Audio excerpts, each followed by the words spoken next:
May nata sa pagsimba, mingon magani nga atong simbahan ng Diyos sa kas, sulilit. Kaya naman, sa kasaba di ay, dili gid nato malayo ang Ginoo. Tungod yung sa mga pagdaig sa Ginoo o pagtungo sa iyong pulong, ang atong mapit sa tungkol ng kasaba, ang nuisance. Di ba? Maka-affect man sa atong pagtuon. Gani sa pagnakaw sa Ginoo, magkaigsunan dito sa kaminawan, adumay nagsamok-samok siya, kinsa man. Sa diyang siya kisulayan, di siya kasamok-samok ang yawa. Mo puna magkaigsunan ang tungong sa yawa, aron di ka makatuon sa kinabuhi sa Ginoo pinagi sa Biblia. Sa diyang mubasa ta katungkol ta. Sa diyang mubasa ta, okay kasabtan. Kaya naman, ang yawa ko hindi ganahan muhimo kanya na. Busa kami na giingon diri magkaigsunan sa akong pagtuon sa Biblia. Dili basta-basta ang pagtuon. Tuon kay ang yawa, di kinimura nini. Sa pa ingon niya mga igsoon, kung sa diyan kita mabasa sa Biblia, kinahanglan apilan nato o unsa pagampo. Di ba naliya sa Martes, basahan ninyo. Adunay pagampo diya. Nakabantay mo mga igsunan sa atong mga speaker sa diyan sila mo abli. Unsay buhaton nila? Muampo sila. Tungkol kinahanglan nato ang giya sa balang espiritu sa diyan magtuon ta. Nga di nato masabtan ang nalalong kay mapasabot sa Biblia, tungkol walay giya sa balang espiritu. Mo bitaw lang usa din nanging. More on parables, more on symbolic ang tanan nga sulod sa Biblia. Dili ang ubang dira literal. Adunay mga laglong nga mga kasinatian diya sa mga apostoles nga doon na kita'y makutan ang katunan nga laglong usab. Musa kinahanglan nato ang giya mga igsunan sa mga balaang espiritu. Kung sa pwede mo niya mga igsunan, basaha o isulat. Diba? Sa diya magkwanta, magbasa ta, ato yung mga kalabitang ganahan kayo ng mga verse, ato kong isulat. Ako yung isulat, para di ko makalimot. Nya natay makita nga mga word nga mo lalong kayo para sa tuwa ato jud nang isulat nga igsoon. O kung di ko kinato masabtana atong adto sa atong mga pastor imo na ilang mga majors. Di ba? Mo na mga igsoon ang kinahanglan nato nga unsa na buhaton sa diyang magtunta. Last kaning gitawag nato og pagpangambit. So nakita nato mga igsoonan nga kung kita magtuon sa Biblia kaduna kita yung mga stages nga ginahimo aron ato yung masabtan. Ang una diya mag-igsunan din nato hintan kanigit ang pagampo tungod kay di gid na to masabtan, di gid basta-basta. Mura bitaw siya og silyo bitaw mga igsoon nga kung wala kay kung di nato mablihan ang Biblia. Kinahanglan agad tay kung nga balang espiritu mo moabli nini o ipapasabot sa tuwa kung say pasabot nini. For example, kisa'y nagbasa sa inyo sa tanang Revelation. Ano ka basa sa Revelation lang? Murang ambit-ambitan nagbasa. Diba? Kaya si Brother Rebel, murang ambit-ambit nagbasa. Si Elder John Tuscan, si Elder Sinaida. Kung atong basahan ang Revelation mga igsunan, kung tanong ka mo, unsa na siya ang kategori sa kinabuhi sa Kristohanon? Past o future? Ha? Future na. Ha? Future. Now, kamingon man tag future. Nagkahitabo na o wala pa? Nagkahitabo na. Na? Nagkahitabo na. Nagkahitabo. Ang gira, asa mabasa? Revelation. Ha? Revelation. Nanon diya man gibutang ni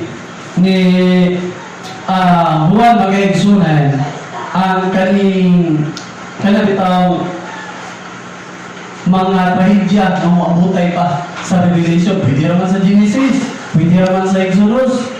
O kung ako mo nakita ang Revelation is the finale book of the Bible, nakita ninyo kung mananaw tag salida o mananaw tag mga movie, asa ang pinaka-intense? Ang pinaka-una o pinaka-ulahi? Asa ang pinaka-intense nga may tabo? Tapos sa part ng humanay na, di ba? Nanagigil sa mga tunga gamay ba? Mga gamay. Makita na ginato ang ka-intense sa salida. Oh. Kung ato pong tanaw makaigsunan sa Kristohanon na itong kinabuhi, ang atong kinabuhi sa pagkakaroon? Dili pa kayo ninyo ramdam ang ka-intense. Ang pagmahal sa gasolina, murag visit ang mga kayo. Pagmahal sa ugas sa tinini, visit po mga kayo. O kumaniabot to 200. Pero kung atong nakita mga igsunan, ang ubang naso, nagka-intense na maya po. Kung atong kuhaan o part mga igsunan sa pagkinabuhi ng kasdawanan, sinani ang mata. Sa diyan nakakahitabo ang revelation sa atong kinabuhi. Revelasyon nun eh. Kung dili tagabasa mga igsunan, makuratan beta. Sige daw, kinsa dari kanin sa atuwa nga kana bitaw wala ka bantay kanang linog mo wa pa nahitabo sukan. Kana bitaw ang mga ato utabon sa iyong balay. Wa pa na nasumayan. Tungod kay future mo na. Wa pa na to nga magit wa pa na kahitabo. Padulong ay pa. O karon kung di na to basaho ng Biblia mga igsunan, ngano mahitabo ni? Nanatagat lagi ang mga bituon. Nagulang naging eyes. Kaya naman, kaya man talabasa na ini mga so makulatan dyan ta. Pero sa imong sa Ginoo, kaning tanan sinuldanan pa naman. Nakita ninyo? Biskan gupot na kayo intense, beginning pa na ini. So naapagin mas grabe gina yan eh. So makulatan, pabata kung kita nagbasa mga igsunan, ini nga mga balasahon, dili na. Kung kinakita na nato nga kining is in prophecy. Ano kayo tabo? So, kung sabi tayo ang pasabot mga igsunan, ganun ginatnunan nato ang Biblia. Tumuti ay, aron nakuha nato ang ginatawag nato o muni, mga lessons. Una ang lesson mga igsunan, ang kinabuhi ni Kristo. Di ba? Sa Tibok Bible, walay lang kisgutan. Kinabuhi lang yun ni Jesus. So, diya sa Biblia, ato sa matunan kinabuhi niya. Ikalawa, ato masaktan ang kapanahunan sa history. Di ba sa Genesis, asa magputol ang history or ang Old Testament? Asa magputol? Gikan Genesis to? Dili, makita, mag-isa ikabasa ng Bible. Asa magsunod ang Old Testament? Genesis to? Malakay. Ang New? Matthew to? So, kanang Old Testament pagkaigsunan, kinamatay doon ka Testament, ang Old New. Kanang Old pagkaigsunan, dili na nato siya chapuera, kay manala, chapuera na nato na, mobile malipusuan. Abi ninyo, ang pinakadaghan na nato matunan, nabiya sa history. Kung masabtan ng nato ang history mga kaigsunan, makasabot po ta sa future. Nanong may luno, gusto man ako pagtungkol kung wala history. Asa na mabasa ang luno? Sa panahon ni Noah. Sa Exodus. Di ba? Kung kala din nato natunan mga igsunan, gusto may atong matubag. Mo man eh, pagpangambit. Gikan sa pagampo, sa panahon, sa dapit, naaktay pagpangambit. Gusto man eh, pag-share sa uban. Gusto man nato pag-share sa uban, kung wakot tayo natunan. Ay, brother, sister, ano man nga musimba mong sabado? Asa man dahil na ito mabasa? Sa history or sa Old Testament? Ano na sa inyo? Kung di rin mo ito magsugod sa history mga igsunan, di na ito masaktan kung sa mo mag-ingon ni Elder kanina. Magtanaw tag sa lida, di ito magsugod ng sinugdanan, sige tag pangutana. Kisa dali nga, magtanaw sa lida na, sige pangutana. Lusa rin na siya, di ba? Masuko nung nang nagtanaw. Sa mga pagtanaw na ako niya. Kailan man? Naman mag-ira man na. Pero man eh, kaya wala lagi tayo sugod sa sugod. Inaanda po ang kinabuhi Kristohanon na kaigsunan. Kung saan na ito, magtuon. Kung saan bitaw, kanabitang mga ayon na ta, kung dali na ito, lukso na ito sa sermo.